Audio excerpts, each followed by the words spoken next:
Dayon ako ang paimuslan aron makapadayag kay wala din tulong di man ta makapadayag. Yes. No, marag mahimo lang tang Kristohanon pero wala yung magpadayag.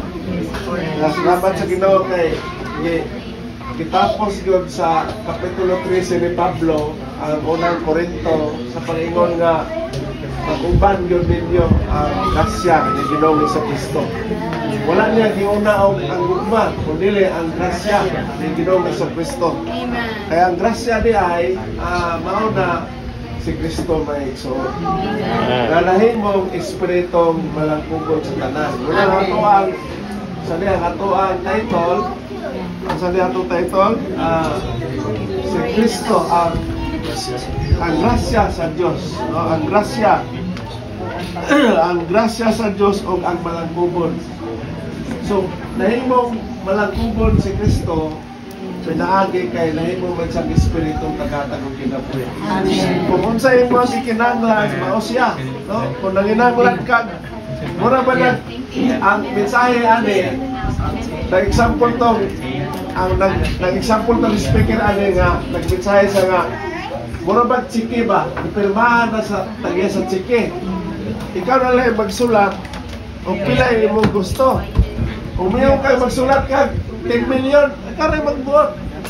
Siya mo ay malangkungkot sa tanan. Ikaw rin yung magbuot kung yung saan mo si Kristo pagpahimulos. Amen. Kung mayroon ka nga sangkap siya, sangkap, ikaw rin yung magbuot.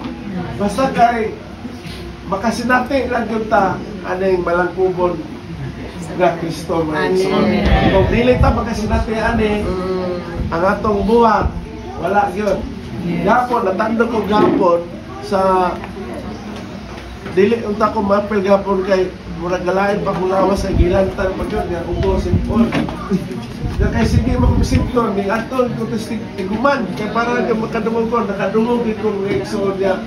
Nindot ang mapay paglingkod nako, nindot ang ingon sa atong Ginoo nga sa atong speaker ngayon sa nahimong panalangin nato si Kristo. Una si kaning Abraham gitagaan og panalangin bisaaran pud sa Ginoo nga ang imong kaliwat sama kadaghan sa balas nga tigulang na pa ato si Abraham ato. So murag di kato pero pinaagi ni Kristo nahimong ang kaliwat niya daghan kaya mo nang kaapil ta mga igsoon. Amen. Ya, kita nga nagabaton ni Kristo ato na ikunong ebanghelyo.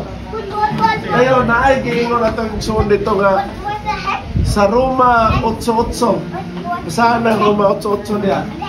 Ingon siya nga sanay ang Roma 8:8 dili daw dili malipay ang Diyos sa kagalingon na tagbuhat. Kung makinagalingon tagbuhat pa, panglitan, sangyatas ebanghelyo, na. Pero, naara sa imong kagalingon. Panglitan, mangalagad tag igsuon, naara sa imong kagalingon. Panglitan, sagun sa mga buhaton na itong nasa kagalingon, dili na malipay ang Diyos. Una nga, kung ato na itakto dito sa kinabuhi ni Cain o ni Abel, ingon ang Diyos na maghalad mo na dunay dugo. So nagbuhi o hayop si Abel. Kunya kay naglain magbuho si Cain. Magkuhan lang ko, magtanom lang ko. So tambok kaya. So pag abot na sa paghalad, naghalad si Abel. Hayop. Nalipay ang Diyos. Pag-abot po ni Cain, tambok po kayo mga tanon. Pero gisalikway sa Diyos. Ang tinguha sa kasing-kasing ni Cain, nga malipay ang Diyos. Wala man sa gawna-una nga, tagaan ako ni Kero, dili malipay. Wala, gawna-una siya malipay. Pero, ganun gisalikway man sa Diyos. Tungod kay, kaugalingon man niyang buhat. Amen. Magpasabot mo yung igsoon, ang atong buhat niya ay, kung magsumikad sa kagalingon, makaingon malipay ang Diyos, mahimuot pero dili. Dili mahimuot ang Diyos ato guning basahon aron maplastar. Nang unang nakaanak ko man, Lord Jesus, kadaghan ra bata makabuhat o kanang naang Nas kaugalingon. Nakaingon tag magkatawa ang Diyos malipay pero dili, no? Muna nga bantayanan man day kayo na atong buhat diay. Tara. And those who are in the flesh cannot please God. Kung naata sa unod, yun mahimuot ang Diyos. Amen. Muna nga nakaana ko na sa tanang buhat nato magsumikad yun sa Espiritu may igsoon. Amen. Mao na the grace of the Lord Jesus Christ. Then ikaduha, the love of God. Wala na may ugma ang Diyos. Ngayon na ikatulo, and fellowship of the Holy Spirit be with you. So, ang ato ang nasakapan kay kong mensahe gahapon kay panalangin man ko. Kami panalangin, nana na to. Mananing montong example kaniya, nananin na ito kanin kung sa itong ikinanglan. Pero, kung pagbuhat na ito, di ta panalanginan kung wala magsumikad sa Diyos. Amen. Munang si Aaron, si Moises, yan sa Diyos ni Jehovah nga at tuwa si Aaron, pasultihang anak ng Israel, katong sa tuwang kwan kaniya, sa Numeros, Kapitulo 6, 24 to 26, nga panalanginan, no? Nga lift up, nga ang iyang daw continence, kanang kanang presence, kinanglan na ay presensya sa Diyos ang atong pagbuhat may igsoon. Kung wala'y presensya, kawang, no? Dili malipay ang Diyos. Muna nga, naka-anak ko ba nga, ang bisan gani ka na ang kaning ato ang kaning gospel, kaning gospel ba? Muna nga, usahay malain ako ang sulod anang tawagan ko diretso. Kanang naang inyo ang kuan ron schedule. Kanang ba? Ano wala man lagi balodaan sa kuan pagkay. Magampo magbasa pa man unta. Mangandam pa. Ay mo tag pastor ana. Dayon kay dili makabuhat kay daghan manggunta kay balobrad. Pwede isa pag ignore na intang sige pag-aspay. Sige. Kay kamao naman ta. Pero dili manggon. Bisan pag daghan kag kamauan. Kung mao na imo ang ikuan. Example gapon sa speaker sa katong igsoon nato kaniya nagprophesy sa nga daghanang mga igsoon nga nag-gospel, nag-ebanghelyo. Pero nalabyan lagi kag pitio. Nagbutismuhan ano? Katong nag-ebanghelyo, maayo man kayo mga verses. Sa tubad kapitulo, bersikulo. Sa pagbali-balihon naa pero di man makadawat. Ano? Nagsumikad mas kagalingon. Muna ang punto mga igsoon, ang atong buhat, nagsumikad yun sa Ginoo. Amen. Ang iman na to, sa ngayon na, musinati. Mupahimulos. O mupadaya, magpadaya. So kaning tulo, mag-uban gini. Amen. Kaya yun sa atong igsoon ganiya, isa na, magpahimulos na. Pero kaya wa mong pagpadayag.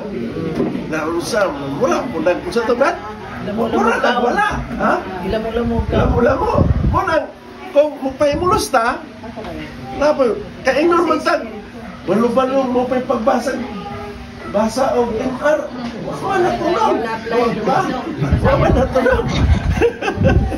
Munang. Kan bi kay ni kanang o gagawin bitaw kay ni palaluman ba? Palaluman ng tulo ba? Tulo. Kani, hindi ni matalo kay tulo igsoon. Kung palaluman kay nato ni, kani ang title.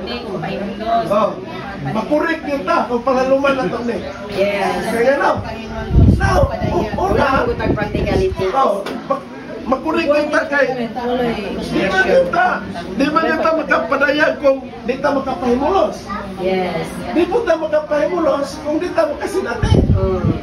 Pero lagi, di po ta makapadayag kung wala po tayo pagpahimulos. Kung Naan ang tulog. naan ang tulog. Mag-uban din ang tulog. Interrelated yun eh. Yes. Kaya kaning tulog, naan ni Kristo Mexon. Amen. Ingon nga panalangin na to. Nahimo man sa panalangin na to. No? Dili ni sayon-sayon nga panalangin. Kaya dili ni maplat. Yes. Di po ni change oilon. Ha? Di ni magansi. Ay, kanang naatong negosyo, magansi man ta. Kanang atuang, kanang sakyanan, malumping. Pero kaning tulo, kaning ni ang blessing na to, pertik, munang ingon si Pablo, grasya gyud kayo. Amen. Kita naman kung sa pahiuli nga mo nakabaton ang grasyahan. Kanang si Kristo nga malangkong sa tanan. Pero sa lain sa mga leone, mingon ba ano, gigrasyahan ko. Kay nakabaton ko ka ng kuan. Balay nga Indoy. Oh, kanang, Rajon, pwede o ka na ako ka-inviteon kay nagrasyahan mo mag-make, Blessing ni Juan. ano ba? Pag-blessing me. Ano ba, material ang ila. Pero nga to labaw pa nis material. Pero o galing lang lagi, kung sa ganito, kinahanglan atoan, balik-balik ko, pinapalay mga exam kay ano. Ako mo ganing napahimuslan.